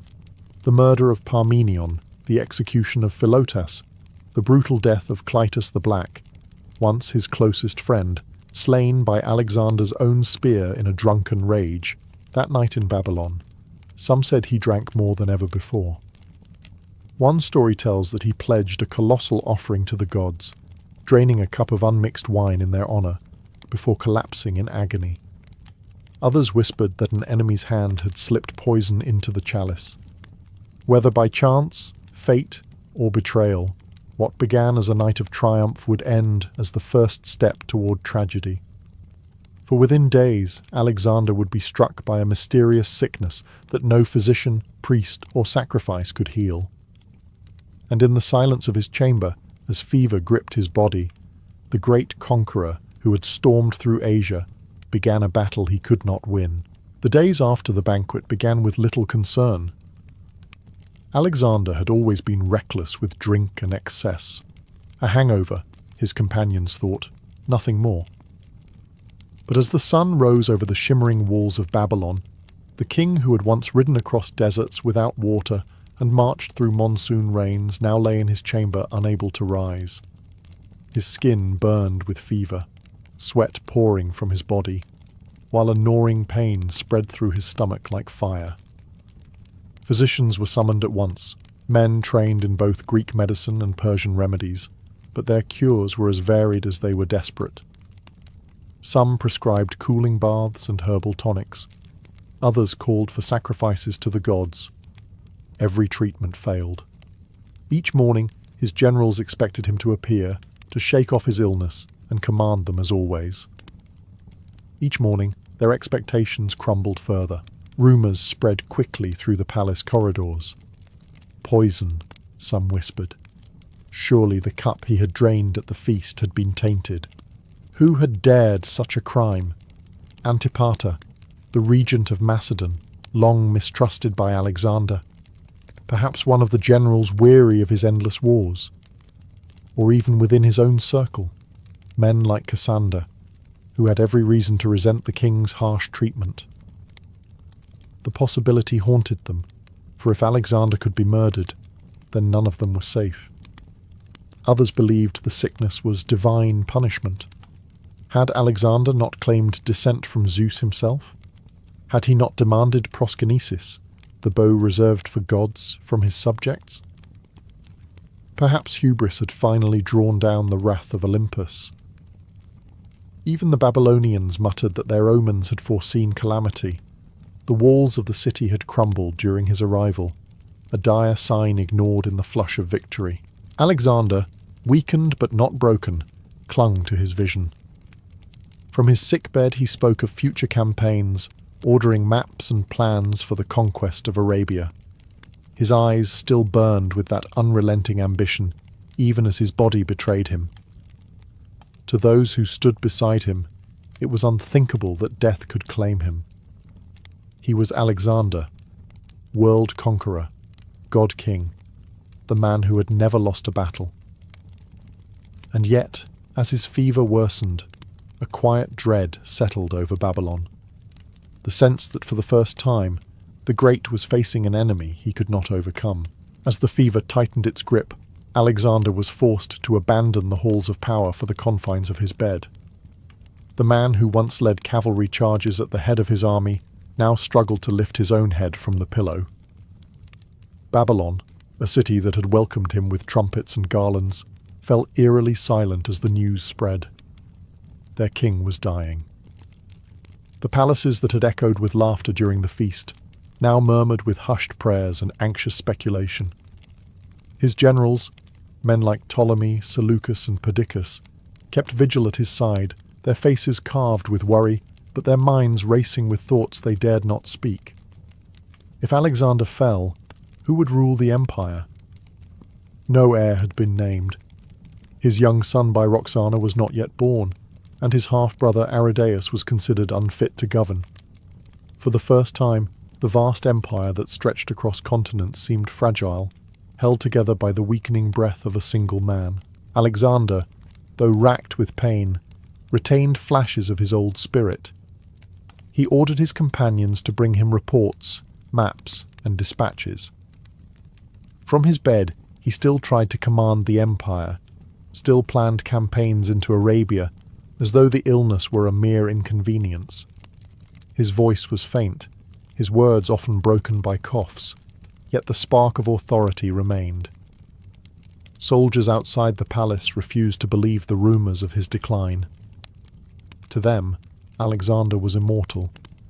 He would rise again, as he always had, stronger than before. But the truth could not be hidden forever. Day after day the fever raged on, and Alexander's once powerful frame wasted away. His eyes, once sharp and filled with fire, dimmed under the weight of illness. Each visit from his generals ended with uneasy glances exchanged in the hallways, each night with whispered discussions of succession. Still, the king clung to life with the same ferocity he had shown in battle. Those who attended him later swore he never once admitted defeat, never once confessed fear. But in the silence of the palace, when his moans echoed through the marble halls, the empire itself seemed to tremble. For everyone knew that if Alexander fell, chaos would follow. As Alexander's condition worsened, Babylon became a city of rumours. Every corridor of the palace, every tent in the military camp, buzzed with the same question. Had the king been poisoned? The suddenness of his illness seemed too cruel, too deliberate for fate alone. Men pointed fingers at rivals both near and far. Some suspected Antipater, the regent left behind in Macedon. Alexander had clashed with him repeatedly, and the king's summons for Antipater to come east had been met with delays. Conveniently, Antipater's son Cassander had only recently arrived in Babylon, and Alexander had humiliated him publicly, slamming his head against a wall for daring to mock Persian customs. Did Cassander carry a vial of poison on his father's behalf, a weapon to end the king's life where armies had failed? Others whispered of Olympias, Alexander's formidable mother. Though fiercely loyal to her son, she despised Antipater and his family. Could she have urged vengeance from afar, setting in motion events that ended in Babylon's banquet halls? Or perhaps the Persians themselves, defeated, subjugated and bitter, had seized their chance for revenge. The stories multiplied, each more elaborate than the last. Some claimed Alexander had downed a cup of wine mixed with hellebore, a deadly herb. Others swore the poison had been so potent that it destroyed the vessel itself, leaving no trace. Yet, despite endless speculation, there was no proof. The physicians found no obvious toxins, only the relentless fever consuming their king. Amid these whispers, fear spread among the generals. If Alexander had been murdered, then the empire itself was vulnerable to hidden daggers and secret plots. Distrust seeped into their councils. Men who had fought side by side for years now eyed one another with suspicion. But Alexander himself dismissed the rumors. He had always trusted in his destiny, believing no mortal hand could strike him down. When asked if he thought he had been poisoned, he is said to have shaken his head faintly and whispered, "No man has the power to take my life, only the gods." And yet the gods remained silent, and his sickness deepened. Poison or no poison, the outcome was the same. The greatest conqueror of the ancient world was slipping closer to death. As Alexander's fever raged on, the air in Babylon grew heavy with dread. Soldiers who had once followed him into the jaws of death now lingered outside the palace walls, waiting for news that never came. Each day, the gates opened only to admit physicians, priests, or trembling messengers. Whispers travelled quickly down the ranks. The king had lost his voice. The king could no longer walk. The king was dying. The generals tried to keep order, but the men were restless. They had marched thousands of miles, fought in unimaginable conditions, and endured every hardship at their king's side. To be denied even the chance to see him one last time felt like betrayal. Rumours of mutiny stirred among the ranks. Some demanded that if their king truly lived, he should show himself. If not, then they had a right to look upon his face before he left the world forever. Inside the palace, the atmosphere was no less tense. Alexander lay motionless, his body wasting away. He could no longer stand, and his words came only in broken whispers. Yet his will remained unbroken. When his generals pleaded with him to address the army, he agreed, not in speech, but in gesture. Carried on a litter, Alexander was borne through the palace gates into the courtyard where his soldiers had gathered. Silence fell as thousands of hardened warriors, men who had stormed cities and toppled empires, gazed upon their leader. His face was gaunt, his eyes sunken, his body a shadow of the man who had once charged into battle with fire in his veins. And yet, as he raised his hand weakly in greeting, a roar erupted from the army. They cheered him with tears in their eyes, not because they believed he would recover, but because he still acknowledged them. In that moment, king and soldiers were united once more, bound not by conquest, but by loyalty in the face of death. The scene left a mark on all who witnessed it. For many, it was the final time they saw Alexander alive. The conqueror who had faced every foe with unshakable confidence now confronted the only adversary that no strategy, no army, and no empire could defeat. The end came slowly, like a torch burning low before finally guttering out. For days, Alexander drifted between feverish dreams and brief flashes of clarity. His generals crowded his bedside, desperate for some sign, some word that would tell them what was to become of the empire they had carved under his command. The weight of the future hung heavy in that chamber, for without Alexander there was no plan, no heir with the strength to hold the world together. When asked whom he wished to succeed him, silence filled the room. His lips moved faintly, and those nearest bent close to hear. Ancient writers preserved his words differently, but the version most often repeated is chilling in its simplicity. To the strongest. With those 3 words, he cast the empire into uncertainty, handing it not to bloodline or law, but to raw power. Some claimed he meant Perdiccas, his trusted companion who already held his royal signet ring. Others believed he gestured toward his generals as a whole, challenging them to prove themselves worthy. Still others argued that he said Crateros, the name of a loyal general absent from Babylon at the time. But ambiguity was the point. Alexander had lived by strength, his own will, his own ambition, and so, in death, he left the same brutal principle to govern his empire. The chamber fell into chaos. Roxana, his Sogdian wife, was pregnant, but an unborn child could not rule. His half-brother Aridaeus was alive, but plagued by mental disability. The generals looked at one another with a mixture of dread and calculation, each man silently weighing whether he might be the strongest. Outside the palace, the soldiers still refused to believe their king was dying. Some swore he had only fallen into a deep sleep and would soon awaken to lead them once more. Others demanded to see him, to touch his hand, to prove for themselves he still lived. In one final act of will, Alexander allowed it.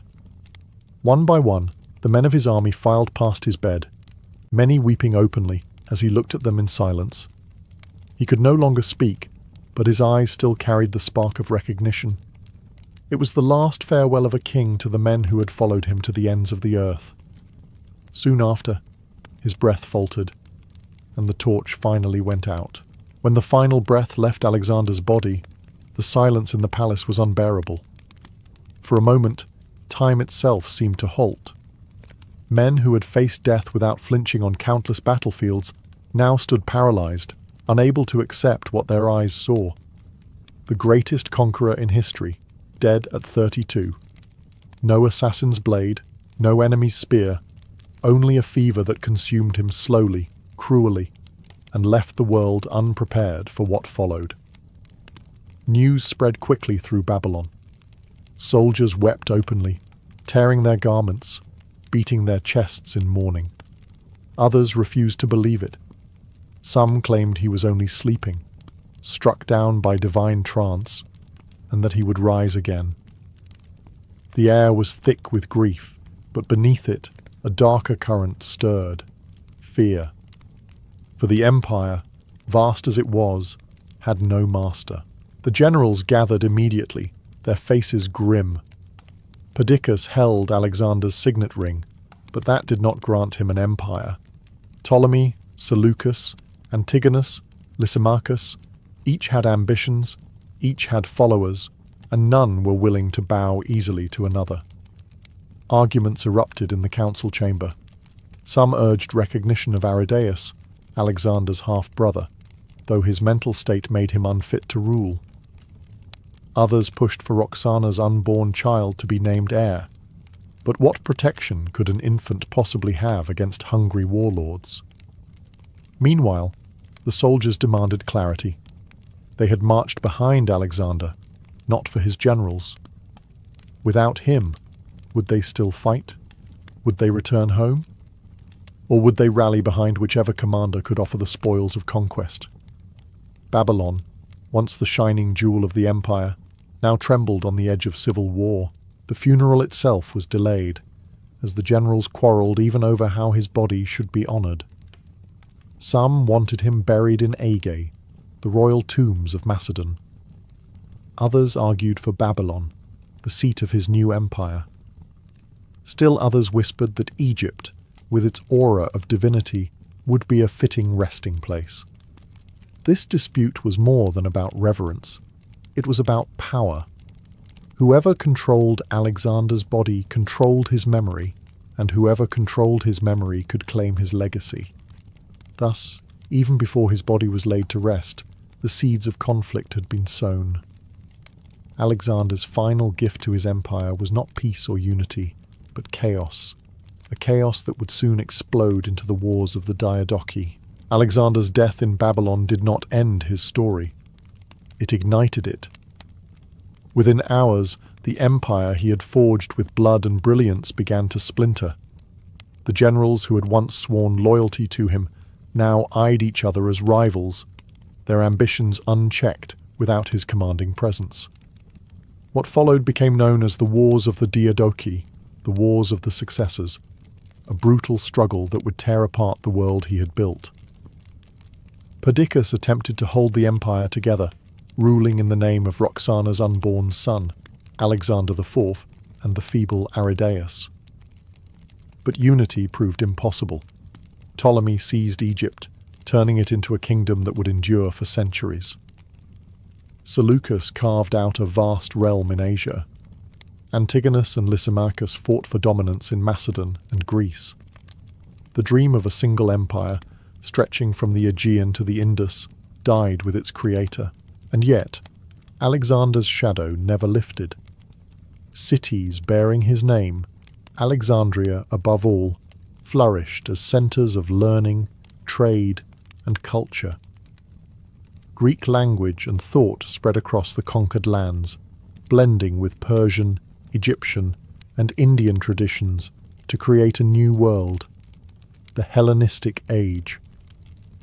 His campaigns had been brutal, but they left behind a legacy of cultural fusion that shaped history for centuries.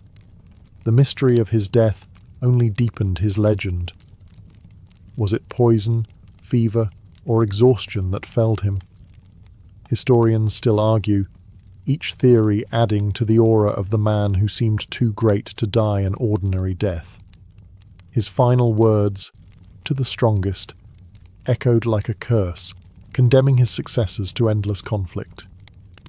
Whether they were truly spoken or later invented, they captured the essence of his life, a world ruled by might, ambition, and daring.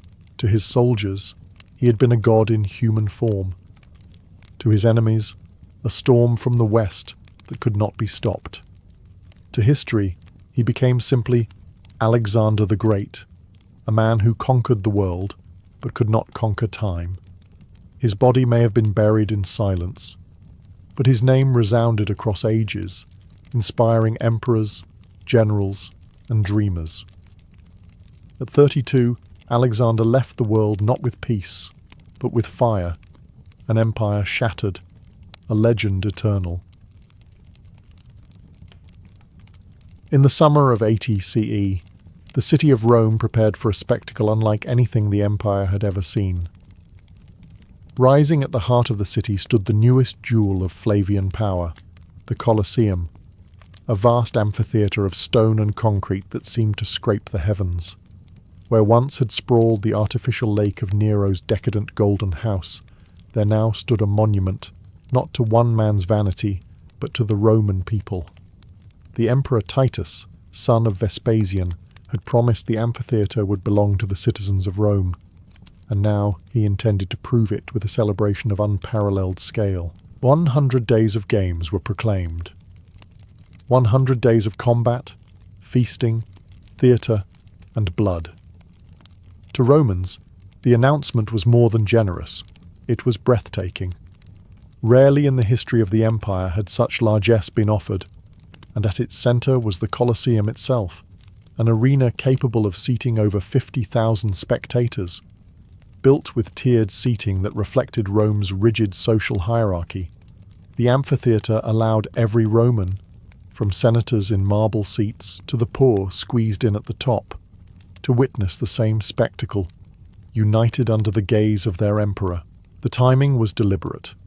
Titus had ascended to the throne in the shadow of disaster, a fire that ravaged Rome, a plague that decimated its citizens, and the eruption of Vesuvius that buried Pompeii and Herculaneum. His reign began under an ill omen, and whispers of discontent spread through the city.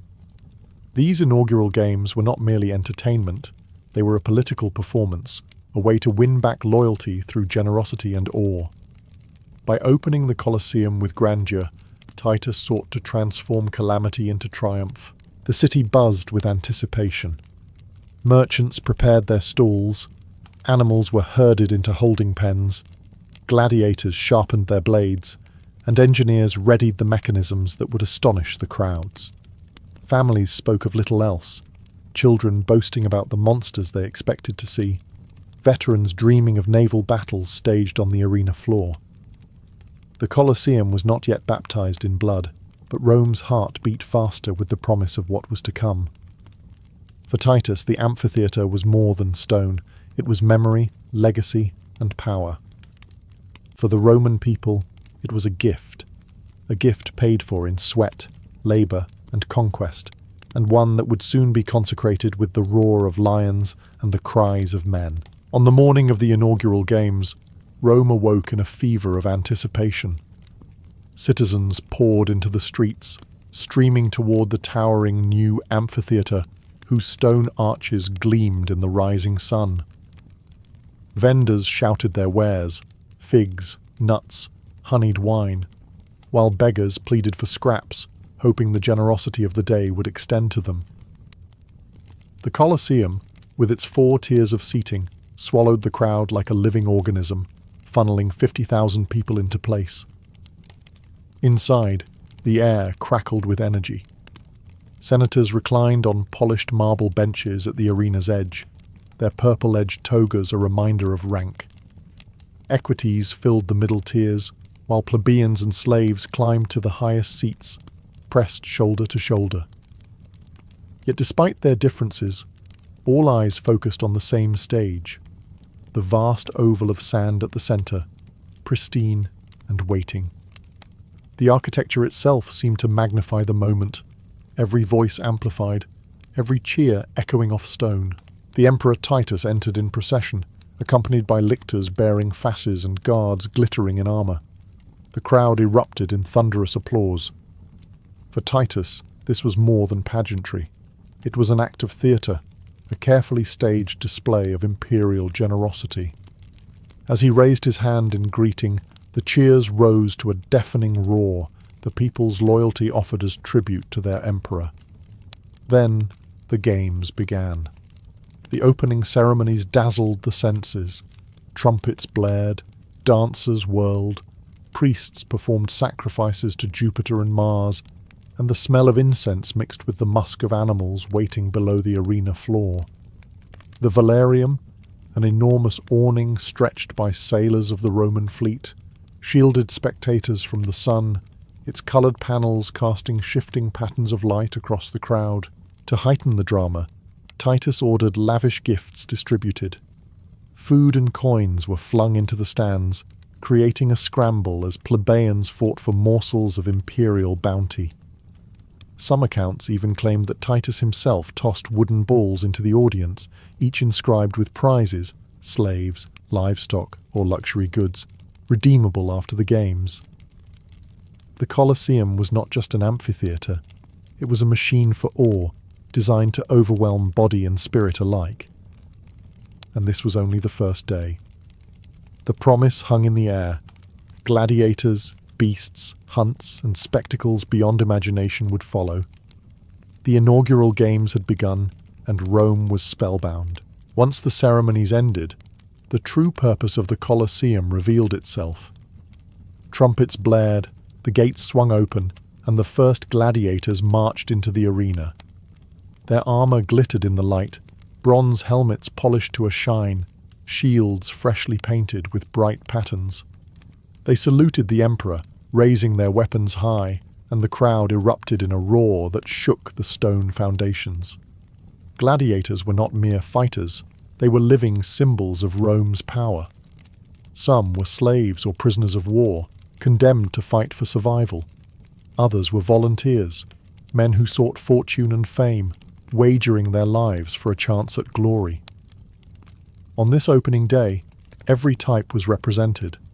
The heavily armed Murmillo with sword and shield, the nimble Retiarius armed with net and trident, the fearsome Secutor with smooth helmet and short sword, designed to chase his opponent relentlessly. The crowd watched as duels unfolded in the sand.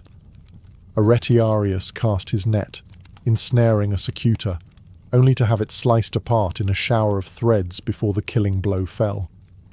Elsewhere, two Murmillos clashed like armoured titans, each blow echoing across the amphitheatre like a hammer on an anvil. Blood soaked into the sand, and with it came the frenzy of the audience.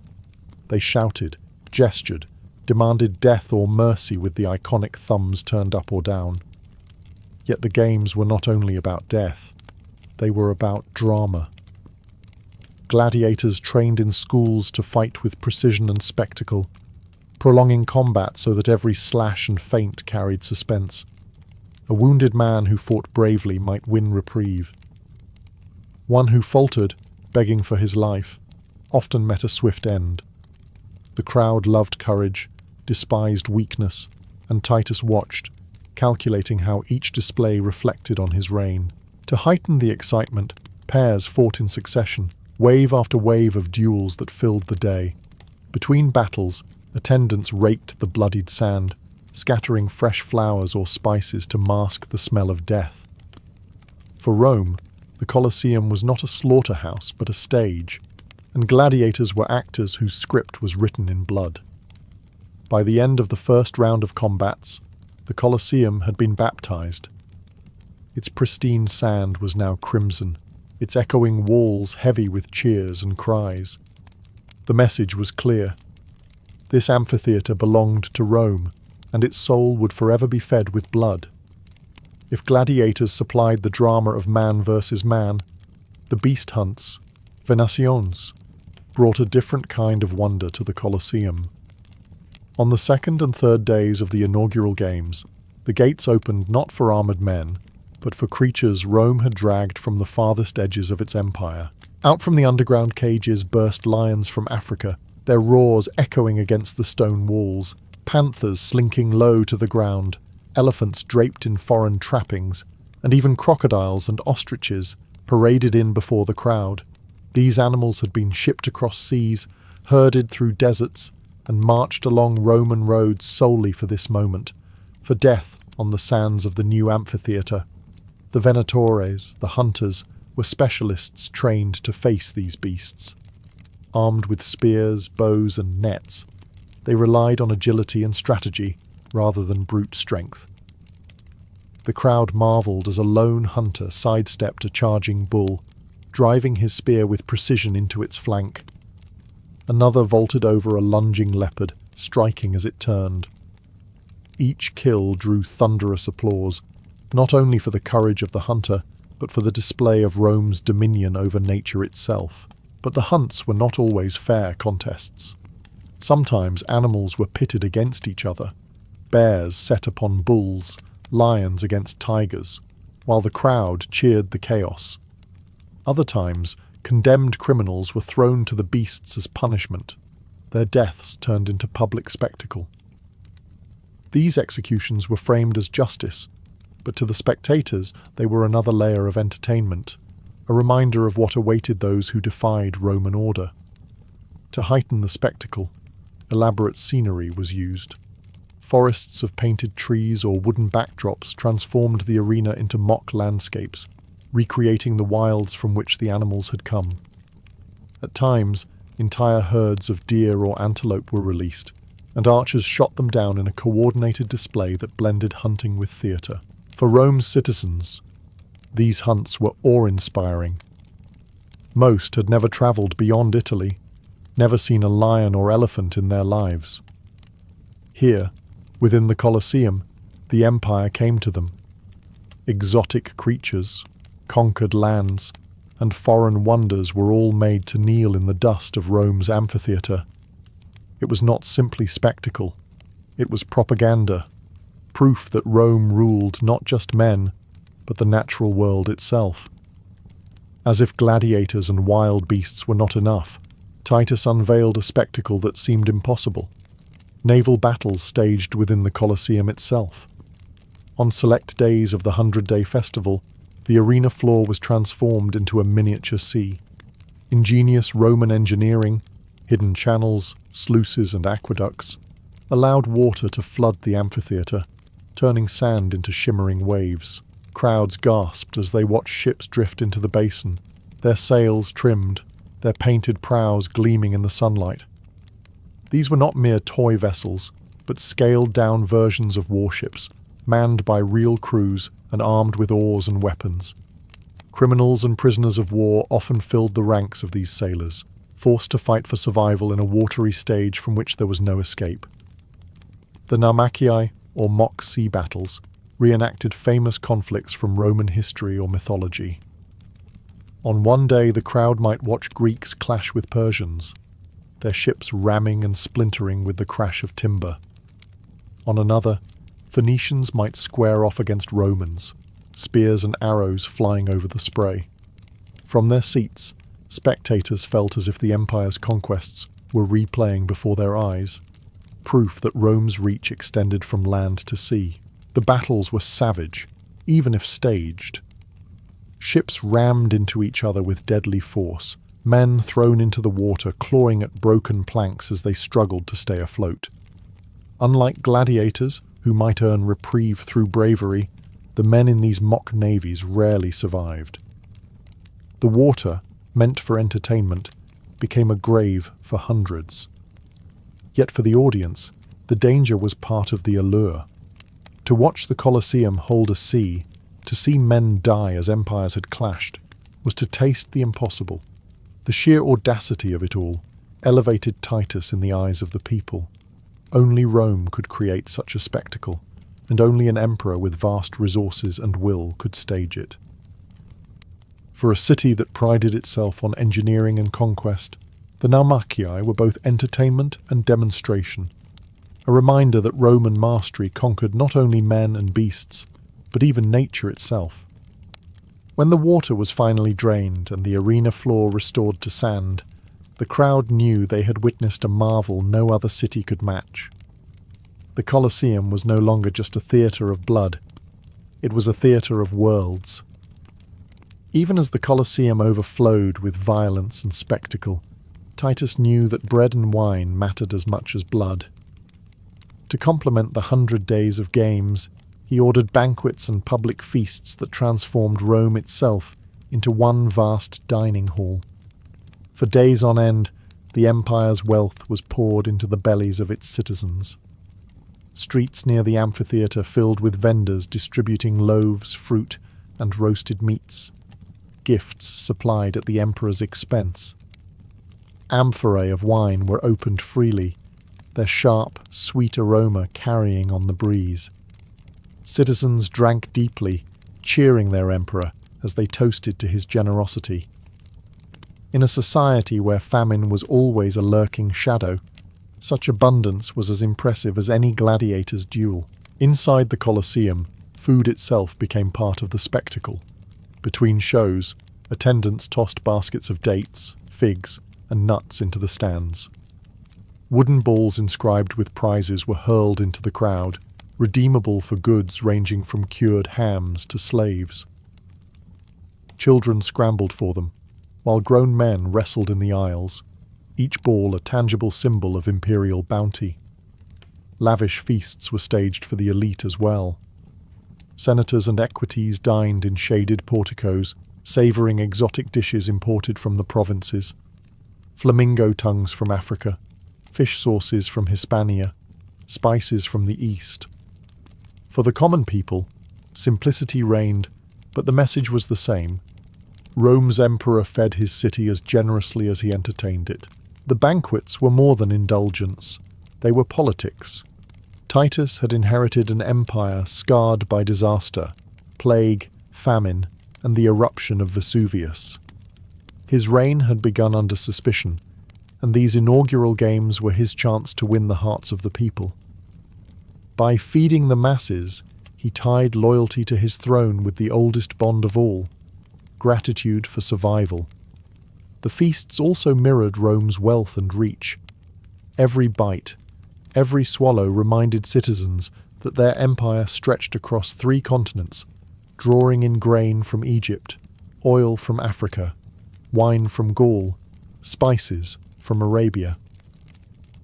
The empire's abundance flowed straight into their mouths, and Titus stood at the center of it all as the provider. In the shadow of the Colosseum, the people of Rome dined not just on food, but on empire itself. The spectacles filled their eyes, but the feasts filled their stomachs, ensuring that gratitude for Titus lingered long after the games ended. While gladiators thrilled the crowds with skill and beasts awed them with ferocity, another kind of spectacle unfolded in the Colosseum: executions. These were not quiet punishments carried out in the shadows, but public performances, staged with the same grandeur as any gladiatorial duel. For the Romans, justice itself could be entertainment. Condemned criminals, slaves, rebels, or common lawbreakers were marched into the arena to face their deaths before tens of thousands. Some were thrown unarmed to hungry lions or panthers, their desperate screams swallowed by the roar of beasts. Others were forced to fight each other with poor weapons, their deaths predetermined and their struggles mocked as clumsy imitations of true gladiators. But Titus's inaugural games took executions even further, turning them into living theatre. The Colosseum became a stage for mythological reenactments where criminals played the roles of doomed characters. One man might be cast as Orpheus, torn apart by wild beasts as he played his lyre. Another might be Icarus, hoisted into the air on a contraption of wings before being hurled to his death on the sand. These spectacles blended cruelty with creativity, each death dramatized as both punishment and performance. To the Roman crowd, such shows satisfied on multiple levels. They eliminated criminals, demonstrated imperial justice, and reinforced Rome's power over life and death. But they also fed a darker appetite for spectacle. The thrill of watching men and women perish in ways as elaborate as they were horrifying. Satirists like Juvenal later condemned the bloodlust of the masses, yet the cheers that rang through the Colosseum left no doubt. The audience was enthralled. Executions also carried a political message. By staging them in the amphitheatre, Titus reminded the people that crime had consequences, rebellion would be crushed, and imperial authority was absolute. To witness justice enacted on such a scale was to feel the empire's strength made visible, as unshakable as the Colosseum's stone walls. For those condemned, there was no escape. For the spectators, it was another chapter in the 100-day festival, a grim counterpart to the feasts and games. And for Rome itself, it was proof that even death could be harnessed for grandeur. In the Colosseum, justice and entertainment were one. Beneath the blood and feasting, the inaugural games were never only about entertainment, they were about power. Titus understood this better than anyone. He had ascended to the throne under a cloud of doubt. His father Vespasian had built the Colosseum, but it fell to Titus to open it, and the empire watched carefully to see whether he would prove himself worthy of rule. The 100 days of spectacle were his answer. Each gladiatorial duel, each exotic hunt, each banquet and distribution of gifts was carefully staged to show the people that their emperor was generous, powerful, and divinely favored. The games were propaganda in its purest form, a performance where Titus cast himself as Rome's provider and protector. The scale of his generosity was staggering. Ancient sources record thousands of animals slaughtered, countless gladiators fighting, and entire navies sunk in the flooded arena. The sheer expense must have been astronomical, yet Titus spent freely, knowing that in Rome, spectacle was currency. To win the hearts of the people, he had to dazzle them, and in this he succeeded. The games also reinforced the Flavian dynasty. By tearing down Nero's hated palace and building the Colosseum in its place, Vespasian had reclaimed land for the people. Now Titus made it their theatre, a place where citizens of every class gathered side by side. Senators and slaves alike looked upon the same sand, shouted the same cries, and felt united under the gaze of their emperor. For a city fractured by class, politics, and recent disasters, the Colosseum was both monument and balm. The crowd's response was undeniable. When Titus appeared, the people roared not with suspicion but with adoration. His generosity washed away memories of famine, plague, and Vesuvius. The games transformed his image from untested ruler to beloved benefactor. Roman historians later wrote that never had an emperor been more loved, and much of that love was born in the amphitheatre's shadow. Yet beneath the triumph lay an irony. Titus reigned only 2 years before his sudden death in 81 CE, leaving his brother Domitian to continue the dynasty. But the Colosseum remained, and with it the memory of those 100 days. In stone and sand, Titus had carved his legacy, not as a conqueror, but as the emperor who gave Rome its greatest spectacle. When the final day of the inaugural games drew to a close, Rome was left not only with the memory of blood and spectacle, but with a sense that history itself had shifted. The Colosseum was no longer just a building, it had become the beating heart of the empire. In the 100 days of Titus's festival, the amphitheatre had witnessed every extreme of Roman culture: courage and cruelty, generosity and gluttony, order and chaos. For the people, the games were unforgettable. Families returned to their cramped homes with stories of lions and elephants, of gladiators who fought like heroes from legend, of ships clashing in an arena that had once been dry sand. Children reenacted duels in the streets, pretending to be Mamillos and Retiari. Poets and historians recorded the magnificence, ensuring that even centuries later, the memory of Titus's spectacle would linger in ink and parchment. But the games did more than entertain. They defined Rome's identity. The Colosseum stood as proof that no other civilization could command such wealth, engineering, and manpower. The empire's vast reach was on display in every exotic animal slain, every foreign myth reenacted, every gift thrown into the stands. In one place, for one season, Rome displayed its mastery over man, beast, and nature itself. The amphitheatre also reshaped the rhythms of Roman life. From that summer onward, the Colosseum became the city's stage for triumph and terror alike. Future emperors would try to match or surpass Titus's generosity, hosting games that echoed but never fully eclipsed the first. For the people, attending spectacles here became a civic ritual, part of what it meant to be Roman. The inaugural festival had set the standard. No emperor could ignore the power of the arena to bind, or to lose, the loyalty of the crowd. Titus himself would live only briefly after his triumph, dying in 81 CE. Yet his name remained bound to the Colosseum. Historians remembered him as a ruler, beloved for his generosity, a rare figure whose short reign shone brightly. Much of that reputation was born in the 100 days of spectacle he gave to Rome. In the end, the inaugural games were more than a festival. They were Rome distilled into a single season, brutal, magnificent, excessive, and unforgettable. And in the shadow of the Colosseum, that legacy still lingers, echoing through stone arches that once rang with the roar of 50,000 voices.